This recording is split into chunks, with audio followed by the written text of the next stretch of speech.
So I think I'm gonna call this segment Smoothies with Sal.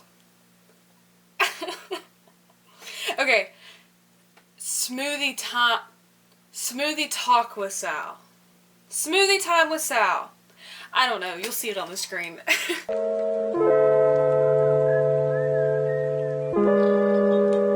So we're in my kitchen now. Ignore if you see all this mess, you can't really see it, but it's from making stuff for my small business. Anyways, so I wanted to start like a series where I just can come on here and talk about things and like give advice from personal experience. I don't know, it just kind of like chill with you guys. A lot of people do this with like coffee, but I drink too much coffee anyways. So let's be more healthy and do a smoothie. Today's smoothie is one that I drink pretty often. It's like a de-bloating smoothie. I don't know, it just has a lot of greens in it, so it's good for your digestive system. But I have all of the ingredients right here. Yeah, buddy. So I have spinach, 2 stalks of celery, ginger root, a slice of lemon, a kiwi, and then I have frozen blueberries, and then I also have a frozen banana. But yeah, oh, and some cinnamon and almond milk, of course, to make everything blend up good together. So I'm gonna make this smoothie and you guys can watch.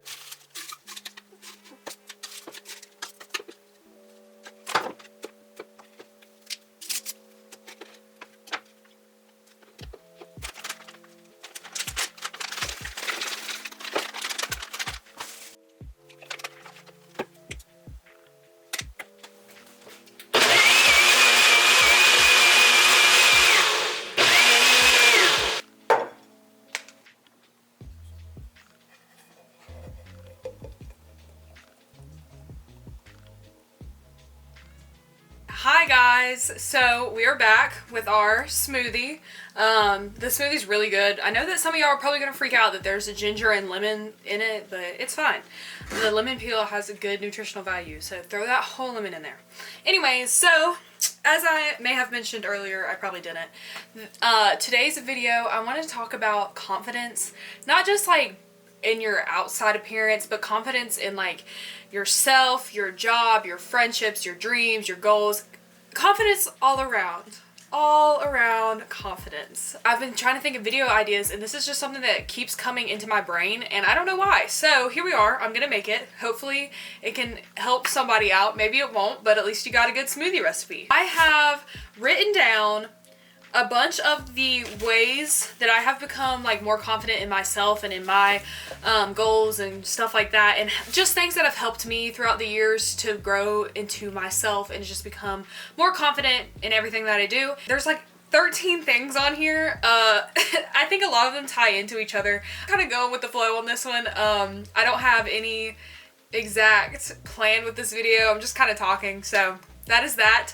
Also, if you guys have noticed, I am in a different area. I'm back home in NC, so this is my bedroom at home in my parents' house. It's really cute, but the vibes are a little different. I don't know how the lighting situation is right now, and I also don't know if this is where I'm gonna keep filming. My camera's like right in front of a really big window though, so I don't know, this might work, we'll see. So I feel a little bit obligated to like tell you guys a little backstory about, you know, me and my confidence. First, like to say that we all still struggle with confidence. In no means am I remotely perfect with any of this. I still struggle with the way I look. I still struggle with how I feel about my weight. I still struggle, you know, with the confidence of reaching my goals and everything like that. We all still struggle. I still struggle. These are just things that have helped me over the years to overcome that struggle just a little bit. But I will say that my main issue with self-confidence stemmed from my body. I have always struggled with my weight. From a very young age, I've always just had this idea like, oh my God, I have to eat healthy, I have to work out.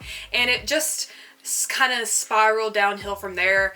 I remember literally in like 6th grade, I started swimming, and I was swimming for 2 teams. I was swimming twice, sometimes 3 times a day. I was still so concerned about my weight.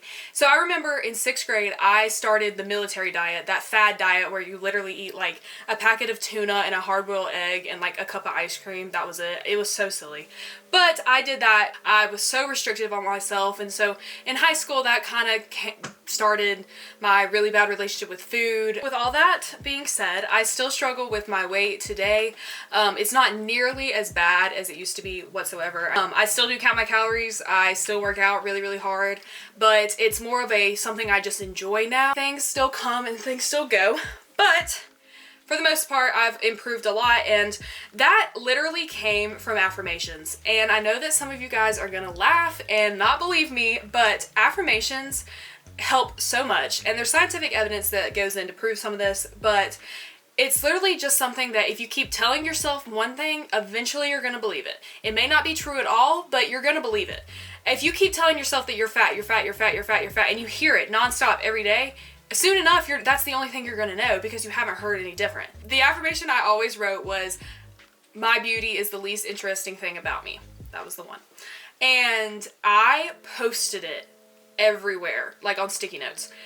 On my bathroom mirror, on my vanity mirror, on my full mirror, in my car, in my bathroom, everywhere. So I constantly had that reminder, and it was annoying at first because of course I didn't believe it. I was just like, oh my gosh, this is something I have to do.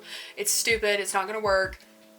But even though I thought that, I still forced myself to do it. And then anytime throughout the day, if I was able to catch it and be aware of it, if I had a negative thought about myself, or if I was comparing myself to someone else that I saw, I would always just be like, nope, my beauty is the least interesting thing about me. And I would just go on about my day and try to let it go. And this goes for literally any topic. It does not have to be your weight. It doesn't have to be the way you look. Try to retrain your brain. It's gonna take a lot longer than you want it to take, but it does work. It really does. And it's been such a helpful tool for me. I have written down, accept awkwardness and embarrassment and build your own gifts. So one of the best ways to build your confidence in something is to really try to get good at it. Some things we're naturally built to do. You might be really good at soccer. I might be really good at writing.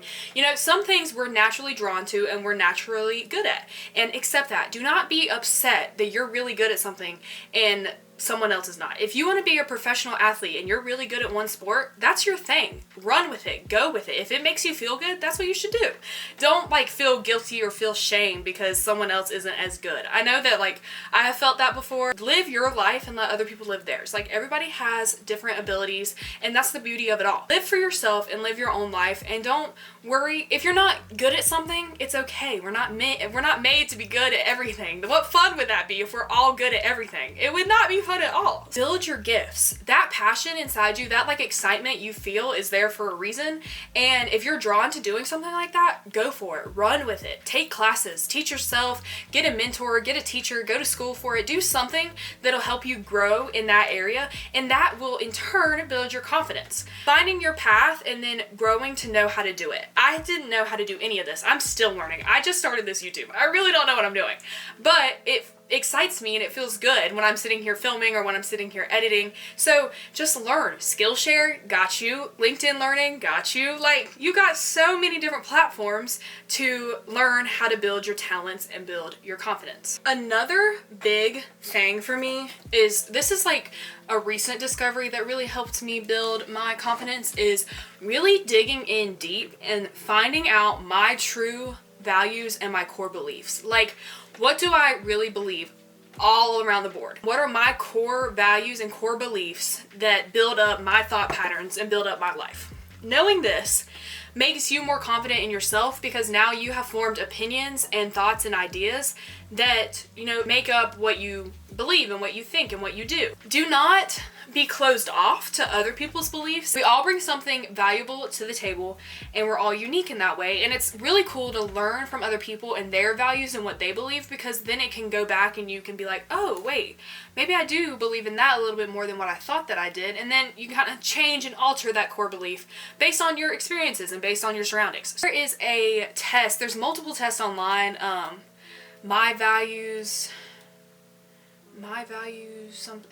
Anyways, incredible test will come up for you to take, and it will give you like a list of your core beliefs based on your answers to the quiz. I will leave a link here. I'll leave a link in the description for you guys to go do that.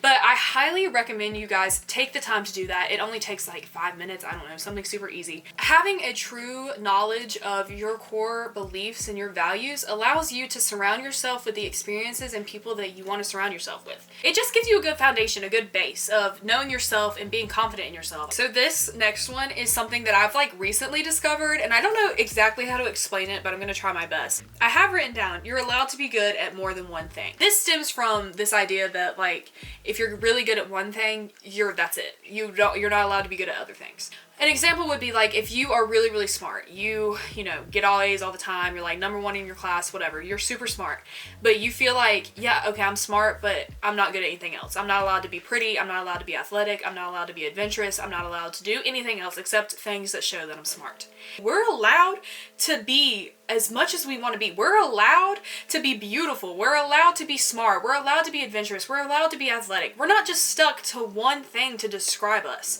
And I don't know if this is like an issue that other people have like faced in their life. Sometimes I'm like, okay, I'm only good at taking pictures. That's it. Like, I'm not allowed to be athletic. I'm not allowed to, you know, be a good cook. I'm not allowed to be adventurous. I'm not allowed to do all these things because it's like, I'm taking up too much, like I'm taking up too much space. I feel like a lot of people feel that way or feel that way to some degree. So this is me telling you that you are more than worthy, and you are supposed to be more than one thing. You don't have to just be pretty. You don't have to just be. You can be all the things that you are and that you want to be. You are not just in this little box of one characteristic. That, I hope, made some sort of sense. I don't know. This whole video is probably not going to make any sense, but, you know, it doesn't have to, because it's just us chilling and talking. My camera definitely died, and I finished my smoothie while my camera was dead. So, yeah. The only other thing that I wanted to touch on was this idea that I know that a lot of people probably don't want to hear this, but everything is so temporary and nothing really matters in the grand scheme of things. Okay, think about it this way. You have acne on your face. You have a pimple. It's huge. It's massive. You can't stand it. But like, is that pimple really that big of a deal considering we live on a rock that's rotating in space, surrounded by things that we don't even know? Like, dang, now that pimple doesn't seem to be such a big deal. You know what I mean? Like, I'm not saying that your insecurities are not a big deal and that, you know, you shouldn't care about things. You should. And you should work through your insecurities and stuff like that. But I don't know, this just perspective change kind of helped me realize like things really weren't as deep and as important as I was placing them to be. And that might not help you, but it just kind of helps me to get my mindset in a different place and helps me just put a perspective on things that it's really not as deep as you might think that it is for something, you know, that you're insecure about. I am reading the book Think Like a Monk by Jay Shetty.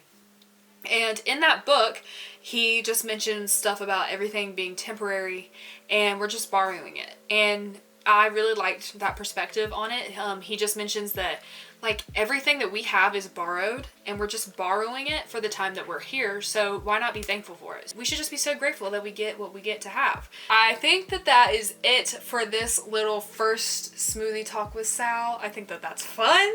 As always, follow my socials. I'm way more active on there, especially Instagram. All the handles and stuff will be in the description box below. And I hope you guys enjoy this video, and I will see you in the next one. Peace out, guys.